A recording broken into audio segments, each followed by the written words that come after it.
Hi everyone, it's Shari here, and today I'm going to be making this cute Thanksgiving card. And one of the things I really love to do with Lawn Fawn stamps is to mix my sets, because the sets are designed to work really well together. So today I'm going to be using the cute little Thanksgiving mice, the Thanks a Bushel apples, and the holiday party animal raccoon. So I've pulled out some dies here. This is the largest stitch rectangle die, as well as a smaller one with the coordinating scalloped die.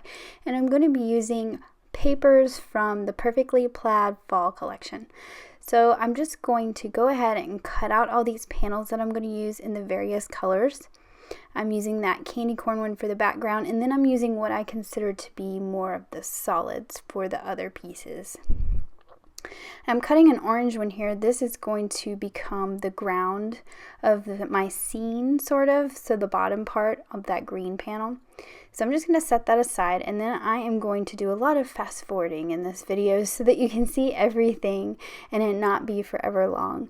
So I'm going to take the little raccoon from the holiday party animal set. I have to admit, he's probably my favorite party animal. I know there's 3 in the original set, but I like the raccoon the best. And then, of course, this, since it's a holiday set and kind of an add-on, it's got some great little pieces. So I've got the little pilgrim's hat here. And there is a little pie in that set, which is great, but I wanted him to hold an apple to go with the basket of apples that's going to be in the center of this little scene. So I've stamped out my basket of apples, and then I'm going to stamp the apple that has the bite taken out of it. I think that would be really cute for him to be holding. And then finally I'm going to stamp the little pilgrim mouse. I'm going to stamp the boy mouse because I want him to be facing the other direction from my raccoon. And I also stamped the cheese because the mice need something to eat as well. So I'm just going to do some simple Copic coloring. I've got some grays here, and I'll apologize ahead of time. I was not very good about setting my tops out so you could see the colors. That is a W3, I believe, and then I have a W5. I don't have a W4, so I'm touching the 3 to my 5 to make it slightly darker and kind of create my own W4. Just because I wanted to make sure he wasn't too dark. I wanted him to stay sort of light. And then I'm going to go in with another dark gray. I believe this is like a T9 maybe, and color the hats. I didn't want to use the black. I still want to see the black outline, so I'm using just a very dark gray. It's really hard for me to even see the numbers on these tops here because of the light from my lamp. So I'm going in with another dark gray here. I believe this is a W7. And I'm going to color the stripes on his tail and, of course, his little mask. So I'm going to start working my way down in my W's. That means this one is a 5. And then I'll also use a 3. And those are the 2 I'm going to blend together for his body.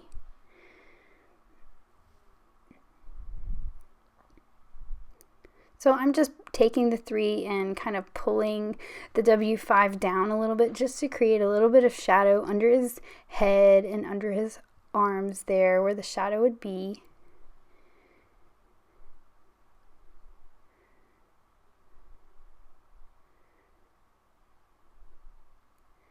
Then I'm going to go in and do the same thing on his head.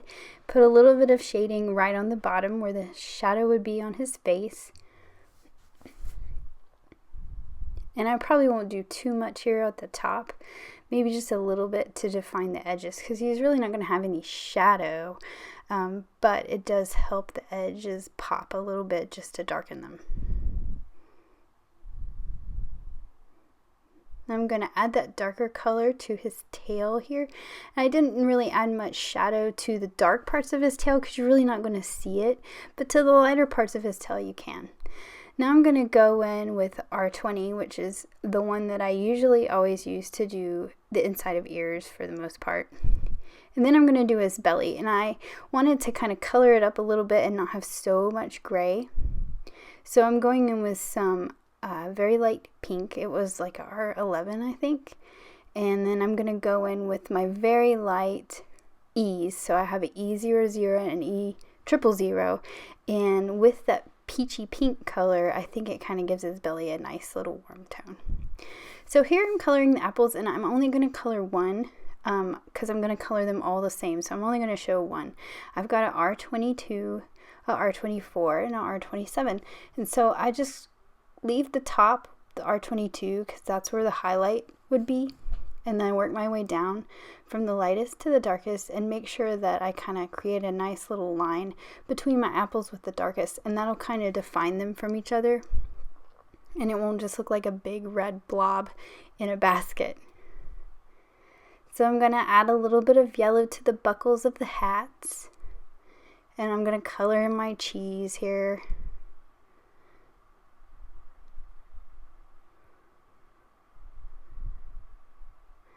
And I decided to use a darker color and give the side of the cheese a little shading.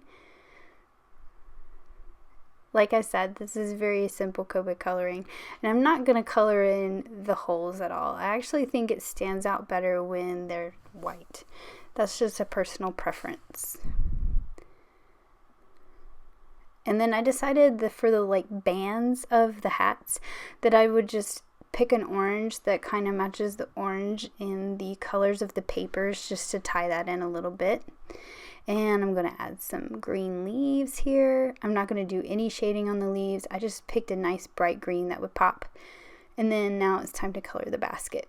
Now I like to color this basket with some lighter colors for those vertical pieces. So I'm going to use 2 E's here, an E23 and E25. And just create the shading under those horizontal bands, basically.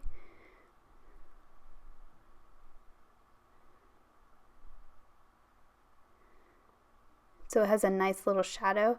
And then I can go in with the E27 and color in the bands in a darker color. And I just think it makes some nice dimension to the basket here.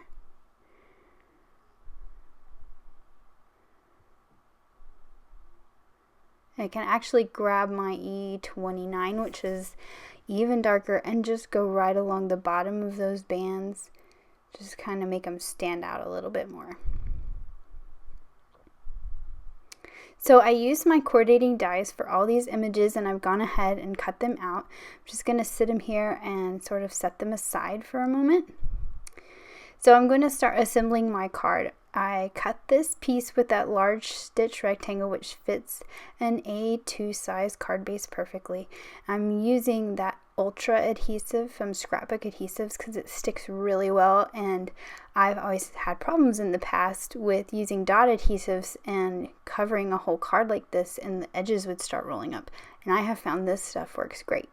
So I'm just going to cover that card base, and then I'm going to layer this teal piece over top of my brown scalloped piece, and it'll make a nice little brown frame to kind of help that teal piece stand out from the back. And you'll notice that I changed it up on whether I use diagonal plaids or orthogonal plaids. I used both because I thought it would be nice to kind of mix it up and have the contrast between the two orientations of the patterns. This is a thin foam tape. It's thinner than the stuff you normally buy, and someone actually gave me that giant roll, and I love using this stuff because it'll give you some dimension without it being too thick. You could also use some craft foam and cover the whole back of that panel and stick it down as well. It's not stuck down yet, so I'm going to work on my little sentiment here, and I've cut this Scripty Thanks die from some brown cardstock 3 times here, and I'm just going to stack these to give it a nice thickness to it. I'm using a glue pen that is a ballpoint pen, so it's easy to trace the word. Then I'm just going to line those up and stack them on top of each other. And this gives it kind of a thickness like a thicker or an embellishment you might buy. This is one of my favorite things to do with these Scripty word dies. So I'm going to go ahead and put my panel on here. I'm going to use my grid mat to center it up. And then I need to layer this orange one over top. So I'm going to go ahead and glue down the Thanks die cut. Now, if you want to use a die to cut the little hill, don't glue it down yet. There's my tip. Now I want to use the Give Thanks sentiment that's in this set with the little mice, but I only want the give part. So I'm cutting my stamp in half. Don't freak out. You can always just squish them back together on a block and use them together.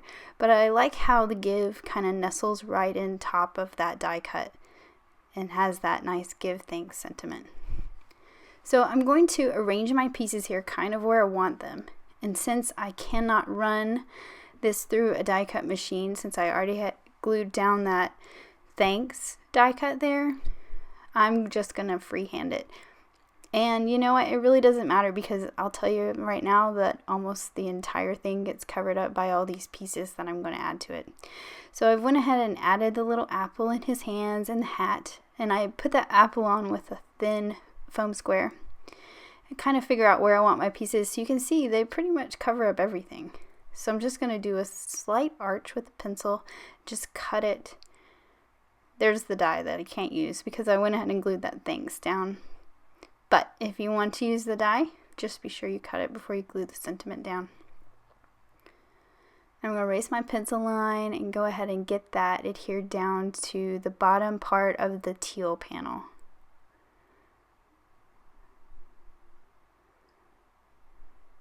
So now I can start putting my pieces on here right where I want them. I decided that I kind of thought it was a little too crowded on the left side. I wanted them to be stacked a little more, sort of like the height of the raccoon. So I decided I was going to put my mouse standing on top of the cheese, which I thought was really cute. So I'm going to go ahead and put him on the cheese here. Let that glue dry a little bit. And I'm going to start in the center with my center image.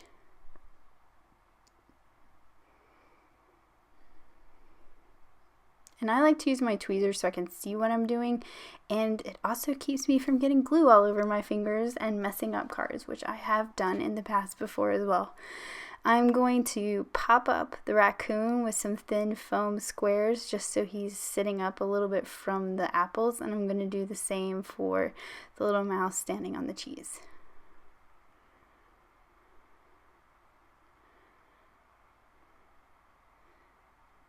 So I'm adding a little bit of black Wink of Stella glitter to just their hats. And I like using the black because the glitter in the black pen is actually black, and so it'll still leave the black marker looking nice and black. And then I've got a clear Spectrum Noir sparkle pen here, and I'm just going to add just a slight little bit of sparkle to the highlight and top of the apples. So not too overwhelming, because there's really a lot going on in this card when you get all these images on there.